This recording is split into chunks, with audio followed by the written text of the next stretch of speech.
and welcome back to the Fantasy Madness Podcast with me, your host, the Mad Chatter, Ryan MK. Thank you for joining me. Thank you for joining me. Thank you for listening. Welcome back. Welcome back. Hope everyone had a wonderful week.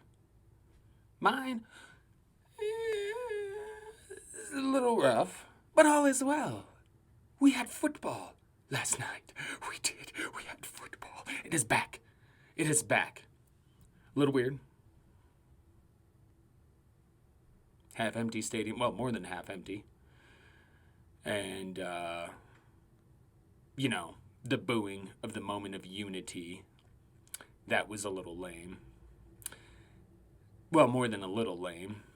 Explain to me exactly how they're supposed to do this without people bitching. Oh, that's right. They're going to bitch regardless. Because to them, their cause is not worthy. But it does seem like all those people that said they weren't going to watch football because of this stuff. No, they're going to watch. Just as I said, they're just going to bitch about it the whole fucking time. Just stick to sports. Just play. Just shut up and play. No, that's not how this works. People are allowed to use their platforms. In fact, that's what they should do. I think people want to point out millionaire babies whining about. No, there's a problem in this country. These millionaire football players are using their platform to bring attention to it.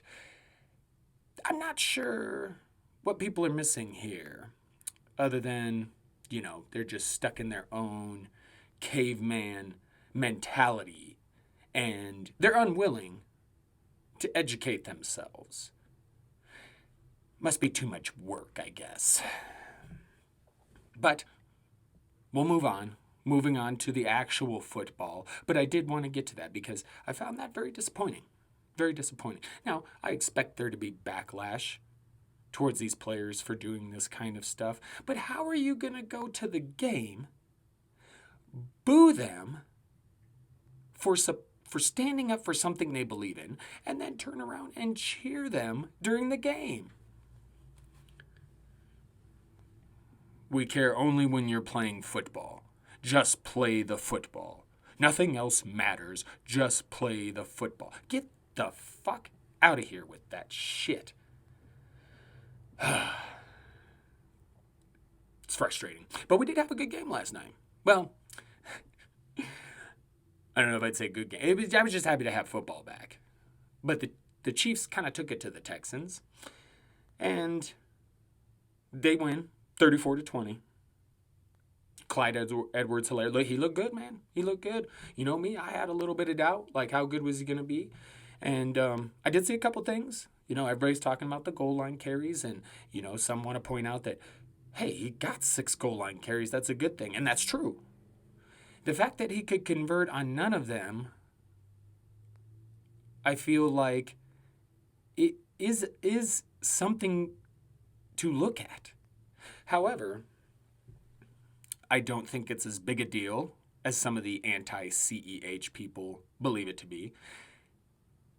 And I don't think it's nothing to worry about like the CEH truthers.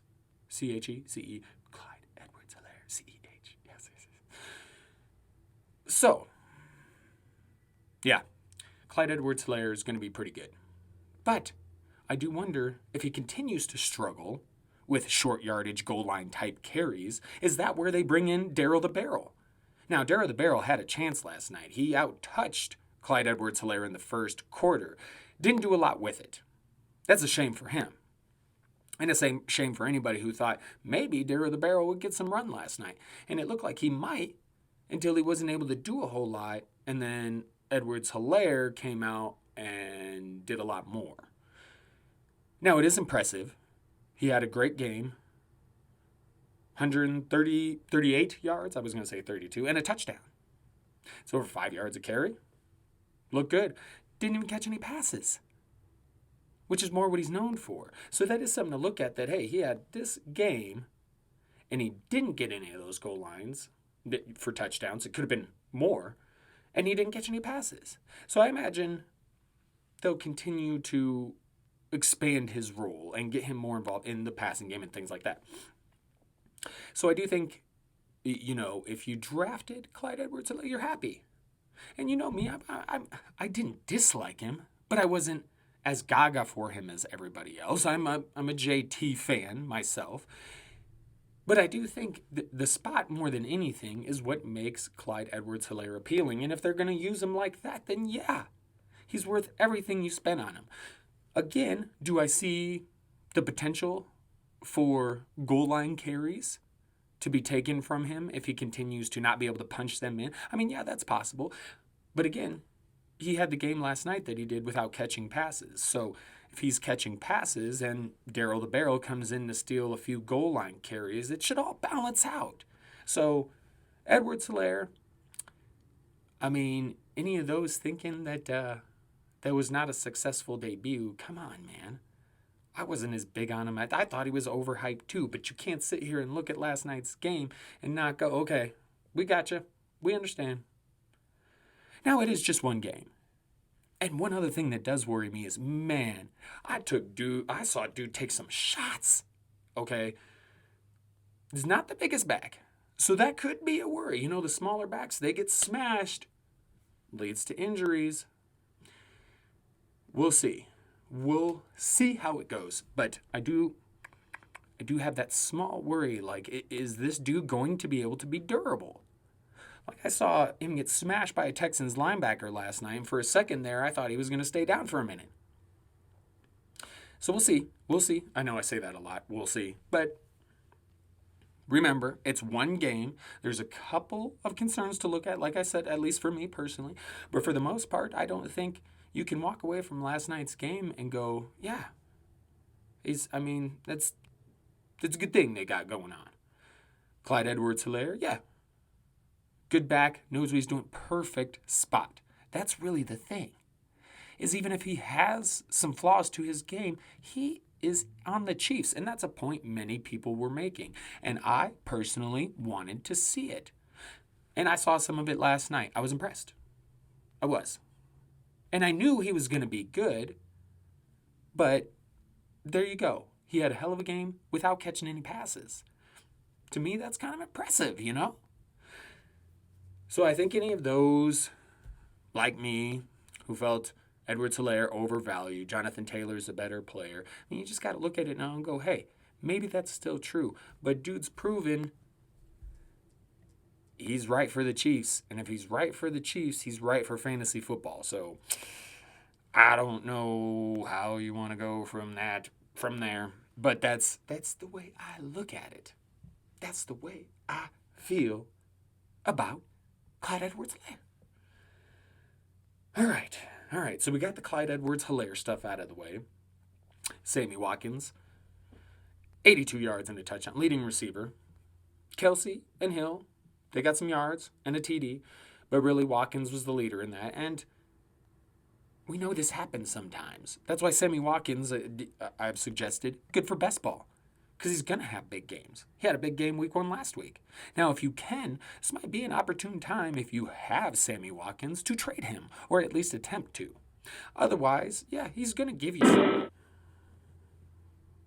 My phone rang. As you may have recognized, the beginning of the Game of Thrones theme song. For some reason, I didn't have my sound turned off on my phone, and it rang. It was potential scam. Now, don't worry, I don't answer the potential scam. As a matter of fact, I don't really answer the phone at all if I don't know who it is. I figure if it's important, they'll leave a fucking message. And if it's important, they generally do. So, I'm not answering some bullshit-ass number I don't know. This one said potential scam. I ignored it. But I digress. Apologies. It quite startled me, that did. But I'll get back to what I was talking about. Sammy Watkins smashed in week 1 last year. Does pretty damn good in week 1 this year. I don't foresee Sammy Watkins having this huge role. In fact, this is one of my problems with Tyreek Hill. I feel like, yes, Tyreek Hill is the man, but they have so many weapons there. And there's going to be times when Patrick Mahomes is not going to go to Tyreek Hill. And that was last night. Yes, Hill had a touchdown. But that was it. Shit for yards. So you got to, I don't know. The Chiefs' offense, I do think Edwards-Helaire fits perfectly. But you start looking at the receivers, you know you can count on Travis Kelce. But man, they got Demarcus Robinson involved last night. Like, Patrick Mahomes, as he matures, he very much could spread it around a lot more, you know. As he improves and sees the field better, the necessity to continue to go to just that one stud, Tyreek Hill, he might not need to. So I definitely could see how maybe Tyreek Hill maybe regresses a little bit this year. And it's one game, and we've seen this before. Again, Sammy Watkins last year, week 1, had a pretty fucking good game. Didn't do a whole lot the rest of the year. A game here and there. This is why, again, good for best ball. But, or daily. But, yeah, this receiver group is going to be interesting, I think. And I'm not so sure now that Tyreek Hill is going to have the numbers that he's had in the past. And again, I realize what happened last year. But I do feel like, these quarterbacks, as they improve, as they age, everything about them gets better, right? I mean, the good ones. But, the physical stuff, yes. But the mental stuff, the vision, the seeing of the field, the recognizing of defenses, things like that. And I think that will lead Mahomes to be spreading the ball around more. Now, maybe I'm wrong. But I certainly got that feel last night. So, we'll see. I said it again. I say it a lot. Sorry. For the Texans, David Johnson didn't look too bad at all. Looked better than he did at the end of last year. 77 yards. 7 yards per carry, not bad. 32 reception yards. He had a touchdown. Duke Johnson got injured, leg injury. We'll see what happens with that. We'll monitor Duke Johnson's situation. But David Johnson looked good. Now, can he keep it up? Because he looked good at the beginning of last year, too. And this was my whole thing. Yeah, they're going to use the shit out of David Johnson. They traded for him. And yeah, he's probably going to be great when he's there. But that's my issue is he going to maintain this level of play throughout the season? And can he stay healthy to do so? So we'll see how it goes. I know, I keep saying we'll see. We'll see. All right, I'm done. Will Fuller. I was thinking about yesterday, this Texans receiving group.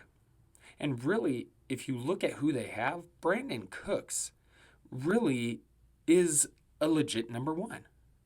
Randall Cobb's a number 2. Will Fuller is a number 2. Even after last night, I understand he had a great game. And maybe the Texans want him to be the number 1. I don't personally view him as a number 1. I do think Brandon Cooks could be that. We'll have to see what happens because Brandon Cooks banged up. I don't know if they got, I don't know what's going on with Brandon Cooks because he played last night, but he didn't do much. Neither did Randall Cobb. So the whole idea that Deshaun Watson might spread this around more, it just seemed like Will Fuller, tight ends, and then, this Houston team's in a little trouble. I think it is. But for now, you got to give time. We got to remember, there's no preseason. There was no preseason, okay? So there's a good chance the next few weeks are going to be a little bit like preseason, as I've mentioned before. So it's really hard to trust anything we're going to see in the first few weeks, right? We just have to kind of collect the data, see what teams are doing, and then try and, put that together as we go along. Because a month from now, things are likely to be vastly different for just about every team. Oh, we'll see. Nope. Not gonna keep saying we'll see. I'm working on it. But Deshaun Watson, he does seem to miss DeAndre Hopkins. At least that's the feeling I got last night. But hey, DJ looked good. Fuller he went over 100 yards. So I do think Fuller is going to be an important piece in this offense, but they need help from those other receivers. Watson needs to get the ball to some other dudes. Now, I expect at some point Brandon Cooks to really become a force in that offense, but we'll see. Shit. Oh, I don't know why I say that so constantly. It's weird. It's really weird.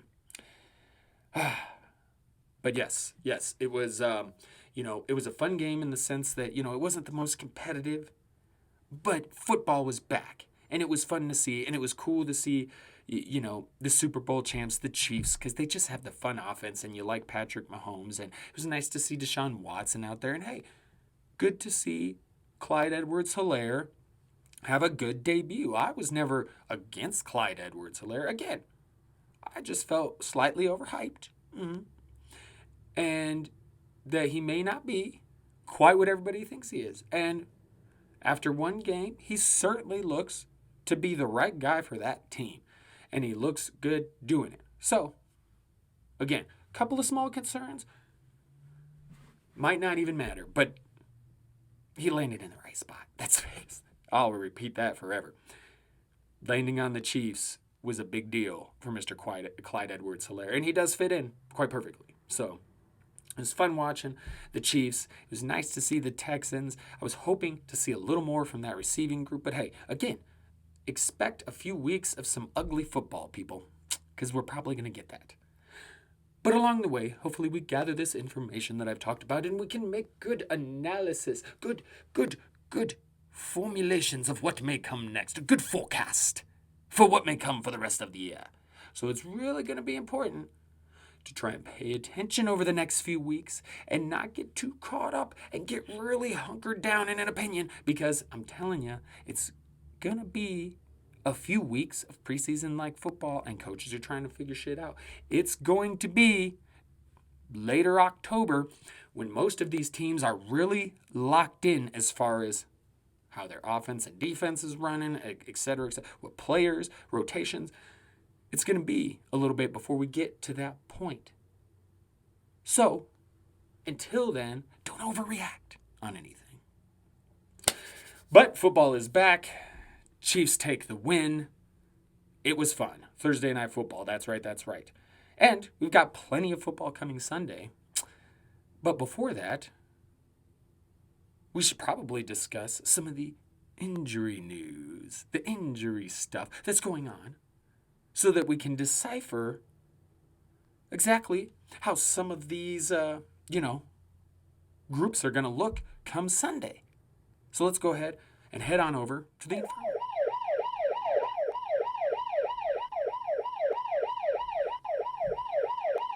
Time for the infirmary.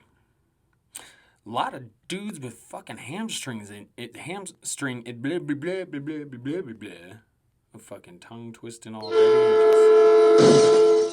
I know. Troubles with the talking already. But a lot of people with hammy injuries. So we'll start out wide receiver. You got Mike Evans, Kenny Golladay, Devontae Parker, Brandon Ayuk, all with hamstring injuries. Now, the soft tissue injuries tend to linger. This is part of the problem. If you remember Adam Thielen last year, he could just never get quite right. Had the hamstring injury, had some time off, tried to come back, wasn't working, had some more time off, and he was there at the end of the season. But those hamstring injuries, man, the ease with which they are re-aggravated, I guess. And so it's a worry, Mike Evans, supposed to be big time in this new Tampa Bay Tom Brady, the TB offense. Kenny Golladay smashed last year. He's the Lions guy. Definitely some issues with the hamstring injuries. Now, we'll see exactly what happens. I said it, we'll see again. God damn it. But we're going to find out, Keep an eye over the weekend with these injury reports. But even if these guys are good to go, like Golladay, Mike Evans, those both happened recently. If they just recently injured their hammies, it's not good for them to go week 1. So it could go either way. But keep an eye on these names, okay? Cortland Sutton injured his shoulder. He's going to have MRI. Oh, no, he did have an MRI. Sprained the AC joint? What was it? I should probably look.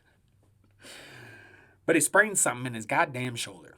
So, which, hey, if he's out week 1, that could be big news for, well, Noah Fant, I would say, first of all, but also Jerry Jeudy. Because I imagine Jerry Jeudy, because KJ Hamler, he's going to have his role, right?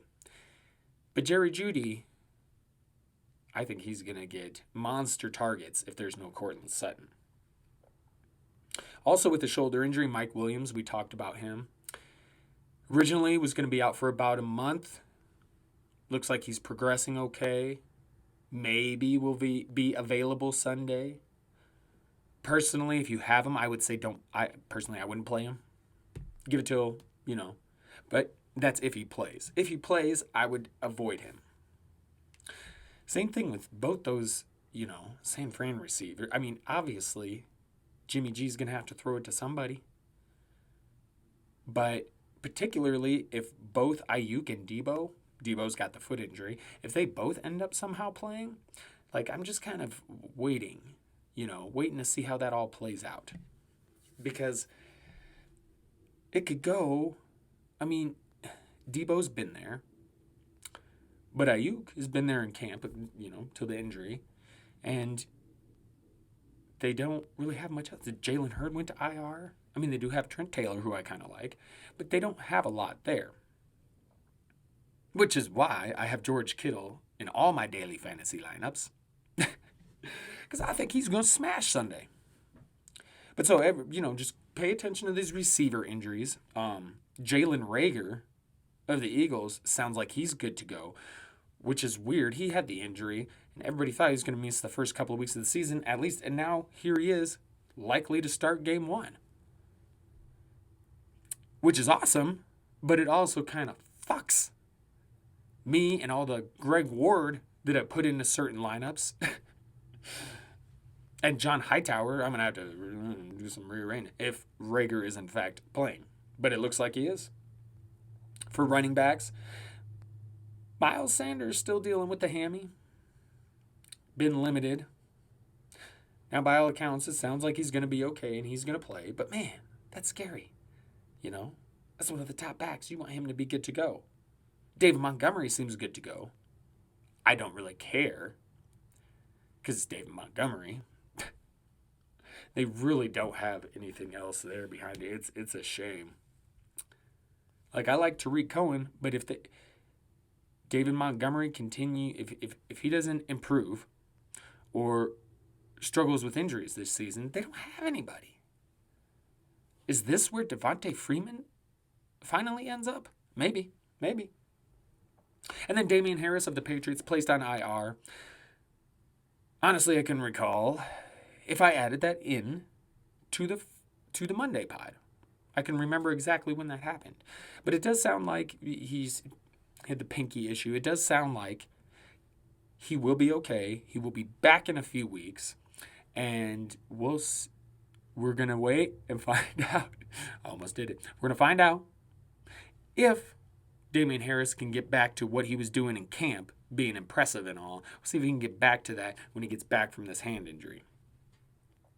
And then lastly, got some banged up tight ends out there. You got Mike Gesicki, questionable. Now, it does sound like he'll be good to go. And then you've got Marcus Mariota heading to the IR for quarterback. I don't think it's a big deal. It sounds like this is going to be a short stay on the IR because the IR this year is a little bit different, obviously, with the COVID and everything. And so they're going to have Mariota there for a little while. And no big deal, right? Because if he was at any point ever going to replace Carr, it wasn't going to be right away. They were going to give Carr some time with this new offense, well, not new offense, but with the new receivers, the new weapons, they're going to give him a little time, right? So we'll still see what happens with, God damn it, I do say that way too much.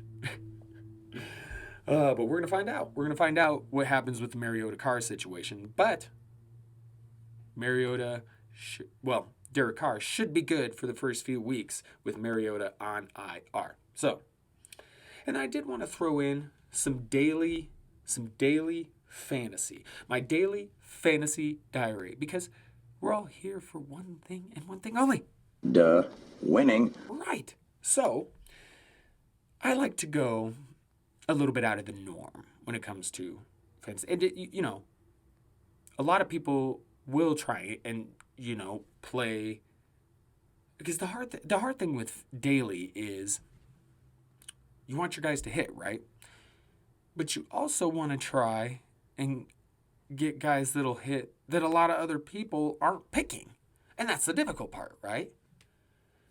But that's very much what I try and do. Now, of course, you could go the normal way, like everybody, like lots of people would just play several lineups, and I wish I could do that. And maybe someday I will. But for now, I just do a handful, so I try and make them count when I do daily. And this weekend, when I was looking at building my teams for daily, I was looking at the quarterback position. Despite the matchup, I really like Kyler Murray. He's 6,400. He's going to give you that rushing upside. $100 less, you got Carson Wentz. I think, especially if he's got Rager there, man, then he's got some webs to throw to. I mean, he's already got Ertz, Deshaun Jackson. We know what Deshaun Jackson did last year, who I love in daily, except for that everybody is piling on him. So, if you want to pivot, I will get to the pivot in a second. Phillip Rivers, that Jags defense, they're not what they used to be. And Phillip Rivers, in the new skins, with the new offensive line and the new weapons, I think it's going to be a good debut for Phillip Rivers in a Colts uniform. So that's another one I like. He's only $6,000. Okay. And then finally, Tyrod Taylor. Not huge on Tyrod Taylor. I never have been. But, again, rushing upside. He's fairly cheap. $5,600. And it's Chargers, Bengals. Now, I do expect the Bengals to have a much improved team overall, including the defense. But this is a defense that he could take advantage of. So I do think Tyrod Taylor's worth starting this weekend too. At running back, I love Aaron Jones. Now, this isn't really outside of the box or out of the norm. It's just plain and simple. He's $6,900. Aaron Jones is getting a lot of hate this offseason. I wouldn't say hate, but there's just the people seem to be down on him. This was the number 2 fantasy back last year, and you can get him in the second round of drafts. Now, I'm assuming it's because of A.J. Dillon. Now, few things to that. A.J. Dillon is a rookie. It's going to take him time to get acclimated, to really get his role set in that offense. Again, the first few weeks are going to be like preseason. Aaron Jones looked great in camp. Again, number 2 fantasy back last year. They're going to use the shit out of him. And it does seem like LaFleur and the Green Bay coaching staff would like to do a lot more running, okay? And if that's true, then they're just going to add volume to the run game, which means even if A.J. Dillon gets touches, Aaron Jones is still going to be fine. Now, does that mean he'll finish again as the number 2 running back in fantasy? Probably not. But if you think A.J. Dillon's going to keep him from being an RB1, you're crazy. You're crazy. The only thing stopping Aaron Jones from being an RB1 yet again is injury. That's all I'm saying. $6,900. Several guys ahead of him. Well, not several, but a handful that I'm totally taking Aaron Jones instead. Like, it's just crazy. It's crazy. And Marlon Mack. Now, there's a whole thing where the Colts recently said that they drafted Jonathan Taylor to spell Marlon Mack during games to keep Marlon Mack fresh for the fourth quarter because he's still their guy, their main guy. And I say bullshit to that because A, you took Jonathan Taylor in the second round. If I remember correctly, Marlon Mack was a third-round pick. That's just number 1. Number 2, you traded up for him. Number 3, Mack's on the last year of his deal, right? He's not been extended yet. So unless he gets extended, I'm actually looking that up right now. What's the newest on the extension?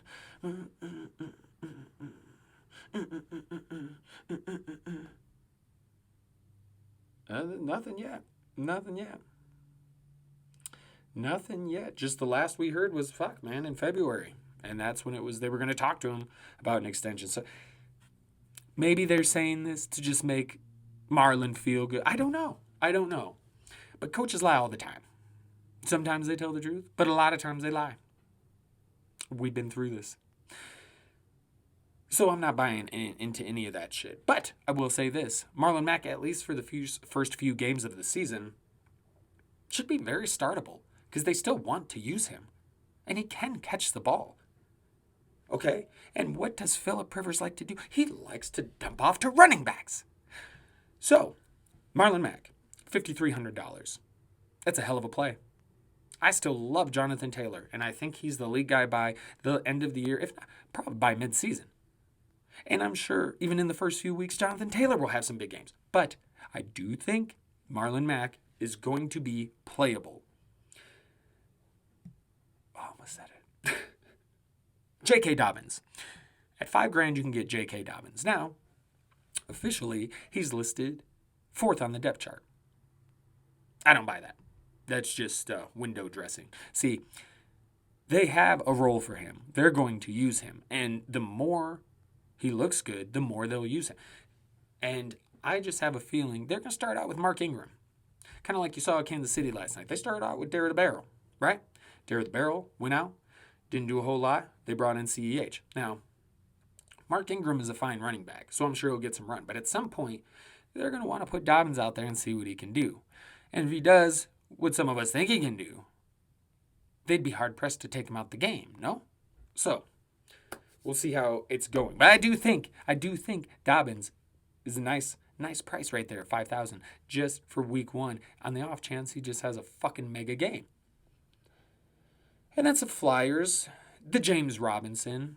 Now, you go to playerprofiler.com, you can see some of the articles I've wrote. I wrote on undrafted free agents shortly after the NFL draft earlier in this offseason. And I spoke of James Robinson and that if Leonard Fournette were to leave the team, that James Robinson had an excellent chance of climbing the depth chart because while Reichel Armstead, and Devin Devine, whatever, Osigbo, they're not terrible. Solid. Fully capable of jumping over, though, on the depth chart, right? And he's the number 1 back. Now, I do think they're going to use a lot of Laviska Shenault in different ways. Jaguars recently signed Dare Ogunbowale, so maybe they use him a little bit. But I do think James Robinson's going to get some run.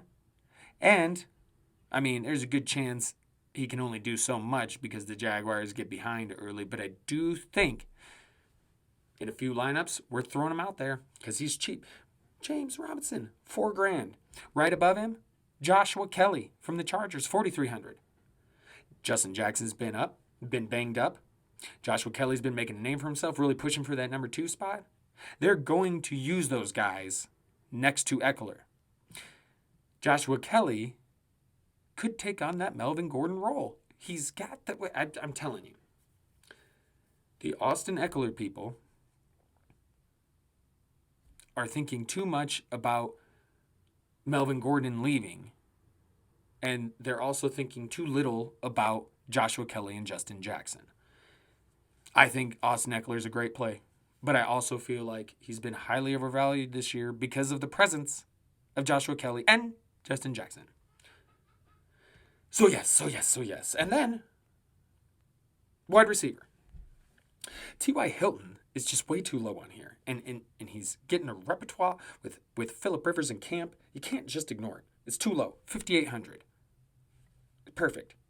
Marvin Jones, especially if there's no Kenny Golladay, $5,500. Are you kidding me? Marvin Jones will destroy. N'Keal Harry at $4,400. I really like what the Patriots are going to do. Yeah, I just feel like a lot of Bills fans are going to be disappointed this year because they think they got the division. And I have a feeling within a month of being into the season, we're going to go, yep, New England's just back at it again, and just this time with Cam Newton. That's what I think is going to happen. Cam's going to ball. And I like N'Keal Harry here, especially, they got rid of Mohamed Sanu. I do like some Jacoby Myers. I like a couple other guys. But right now, it seems to me, you got N'Keal Harry as the X, you got Edelman in the slot, and then you got Damiere Byrd as the deep threat. That's how they got it set up. So I'd like to see how it plays out.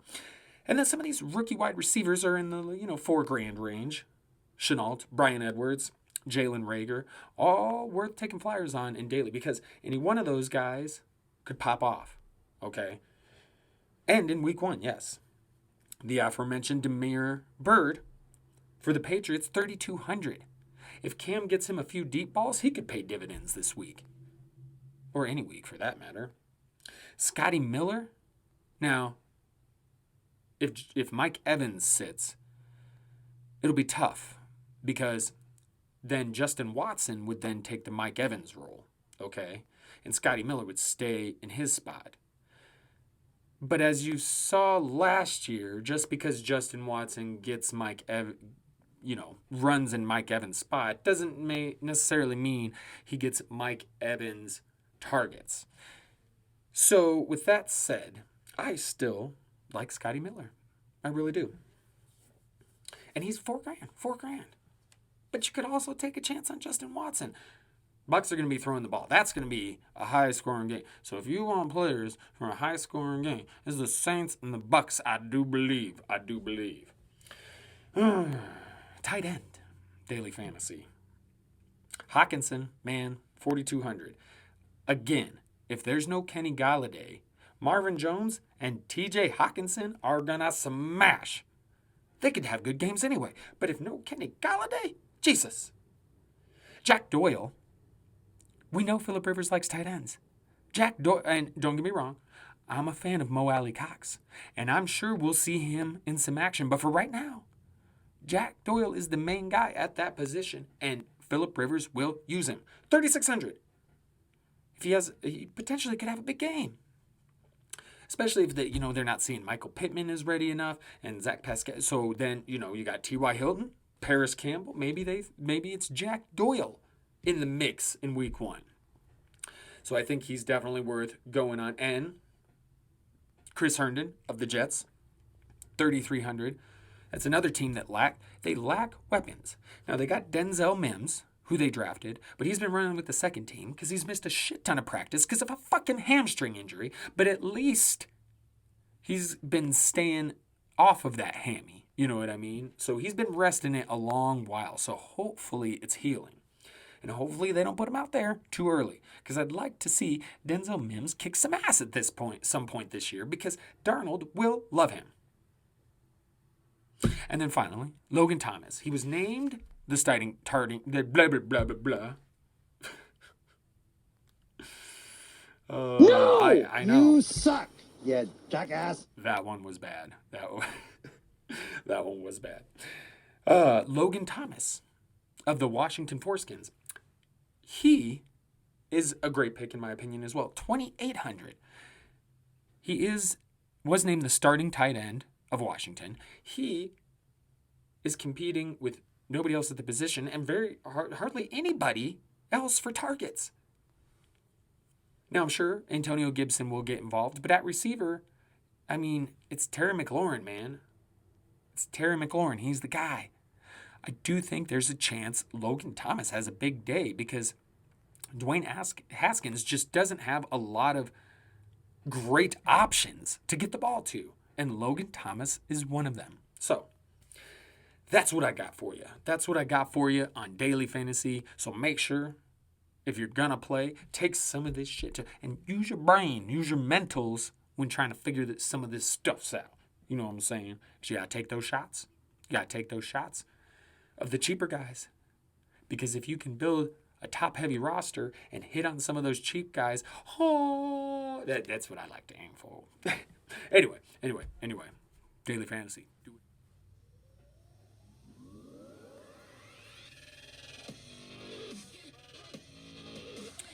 Week 1, we're on our way. Just a couple days away. And I'm going to call my shots. Call my shots for week 1. Buffalo Bills fans are going to be very disappointed. I think Darnold and that Jets has a bit of a big game. I like me some Crowder and some Herndon. Yeah. But I do think Buffalo's disappointing. I just feel it's going to be a disappointing year for the Buffalo Bills. They have all these great expectations, but they still don't have the quarterback, in my humble opinion. Aaron Jones is going to run wild all over the fucking Vikings, because he does so anyway. And now, no Danielle Hunter. I'm looking forward to the Browns versus the Ravens, because the Browns offense, it's exploding this year. I think they're going to get their shit figured out, and I think Baker Mayfield in year 3 really leads this offense to some good things. Probably won't be enough for the Ravens, because we know what the Ravens are. And you add J.K. Dobbins in, and he's going to come in and show his stuff, right? Then you got the Colts versus the Jags. I'm excited for this too, because I want to see the Phillip Rivers resurgence in Indianapolis. Meanwhile, I want to see the continuance of Minshew mania. And maybe the Jags are trying to tank so that they can get their Trevor Lawrence. Yes, that's possible. That doesn't mean Minshew can't have a good year. That doesn't mean he won't be good for fantasy. Particularly, you give him some new weapons. You got Laviska Shenault. Now, I am bummed out. Josh Oliver's on the IR, but they did sign Tyler Kroft. Not Tyler Kroft. Eifert. They signed Mr. Eifert. I do forget that sometimes. Okay, moving on. We got it fixed. Yes, I know. Tyler Eifert. Let's keep it rolling. In New England, you have Captain Cam Erica. You like how I did that? Captain Camerica. So Cam Newton, as I mentioned previously, I don't think he's going to have any problem leading these Patriots to another division title, because Bill Belichick is one of the greater coaches. Josh McDaniels is a hell of an offensive mind, and I do think they've been excited to do something different without Tom Brady. And if you're going to trade Tom Brady for a different quarterback, I mean, Cam Newton is a hell of a choice. You know what I mean? So I'm looking forward to some Captain Cam America this weekend. Also really excited, as I mentioned previously, the Bucs versus the Saints, because I just see a high-scoring game. You got the two old man QBs going against each other. It's a division rivalry now. Now, both these old QBs won't be around much longer, so not going to be a rivalry for long, but this year should be fun. Yes. And we see what goes on with the Bucs running back situation. I think Leonard Fournette's going to get a good amount of run, whether people want to believe it or not. Whew, it's going to be a fun game. Tom terrific. Old-timey shootout. Also, for week 1, I got my eyes on. This is what I got my eyes on. The rookie wideouts. Shenault, Ceedee, Judy and Hamler in Denver. Edwards and Ruggs. Mims, Pittman, Hightower. I want to see what these guys are doing. The Washington backfield. The Chargers backfield. The Rams backfield. I want to see how these all play out. Now, again, first few weeks, comparable to preseason. So, you got to be careful how much you invest in what happens in these first few weeks. But I do want to see how the backfields are playing out. I'm ready for Teddy, as OT's got a chance. Some Joe Burrow action. Some Kyler Murray action. That's right. Keep it rolling. Kyler Murray, Chapter 2. Yes, I'm very excited about that. And then, Todd Gurley in red. Melvin Gordon in orange. And a healthy Jerick McKinnon. I want to see what these fuckers can do, eh? Yeah. I do like Melvin Gordon a little bit, but I want to see what he can do in the orange. Seems like he's had some trouble with the mile-high air earlier in camp. Got a little banged up. We'll see what he can do. Todd Gurley, I like his chances of being successful for the Falcons while he's healthy. Should he miss any time, Brian Hill. And keep an eye on Kadri Olison, because he was making some noise in camp before he got injured. And Jerick McKinnon. Give me Jerick McKinnon. All the Jerick McKinnon. I was a fan of this guy. Rough years of injury. I think he finds a way to bounce back this year. They need the depth. They don't have Matt Breida. Raheem Mostert, while solid, is nothing special. Tevin Coleman, while solid, is nothing special. And at one point in time, Jerick McKinnon was special. So we'll see what happens. I fucking keep saying it. I can't help it. I can't help myself. But that's what you got for the week 1 prognosis. That's right. Game over, man. It's game over. That is right. Game over. Pod over. It's that time. It is that time. I appreciate everyone joining me. Thank you for listening to the pod. Thank you for watching on YouTube, whatever it is, whatever way in which you're enjoying the show. I appreciate you. And thank you very much. But do not forget to follow me on the Twitters, on the Grams, at RMK Madness. Do not forget to like, subscribe, follow, just all that stuff. All the stuffs. Reviews, all the stuffs. Do it for me. And I keep rambling and chatting for you. I will. I'll keep up on the injury news. I like to retweet a lot of the injury stuff on Twitter, so I try and keep up on that so you can follow that. Otherwise, just follow along yourself. Keep up on the injury news. Stay tuned. I have additional YouTube videos coming. I've got lots of stuff I'm going to try and do this season and really get as much content out there as I can. That's right. And I might get into doing a little Sunday morning Periscope or something, some live streaming like I did last season. So we'll see how that goes. And I said, we'll see again. Damn it. Jesus. Good luck Sunday, everybody, in their fantasy, whether it be daily, your best ball, your guillotine. Hopefully you're surviving that and you're not out the first week, because that would just be atrocious. Right? Yeah. So, good luck, everybody, in week 1. Have a fun, safe weekend. Please be safe. I mean, speaking of safe, did you see Andy Reid's mask last night? Holy shit. That dude was armed to the teeth. He was ready. Man, he wasn't playing around. That thing, like, he was fogging that shit up. I just picture him trying to eat, because he loves him some cheeseburgers. I just picture him trying to eat, being at a restaurant, and just like, just getting a burger right up in that face mask, and just, couldn't you just see him on the sideline, just like looking at his sheet, but he's got like the burger in his mouth, and like the face shield is actually helping hold the burger in place, so he can just sit there and look at his sheet, and I think it could work.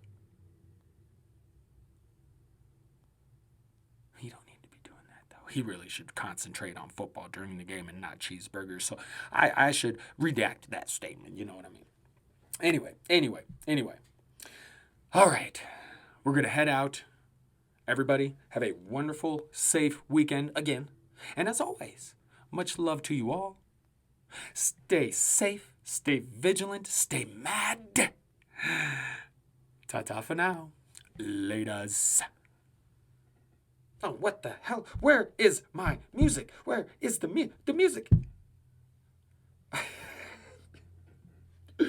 What a fucking terrible ending to the show. What a fucking terrible ending to the show. This is just... You suck, you jackass. This was bad. I'm sorry. I'm trying to get used to it. Now that I'm doing the video, I have to record differently than I did before when I was just doing pods, when I was just doing the audio. Now I have to do it differently, and I'm still getting used to it, so bear with me. Let's try this again. As always, much love to you all. Stay safe, stay vigilant, stay mad. Ta-ta for now. I almost forgot it. Laters. Welcome to the show. The man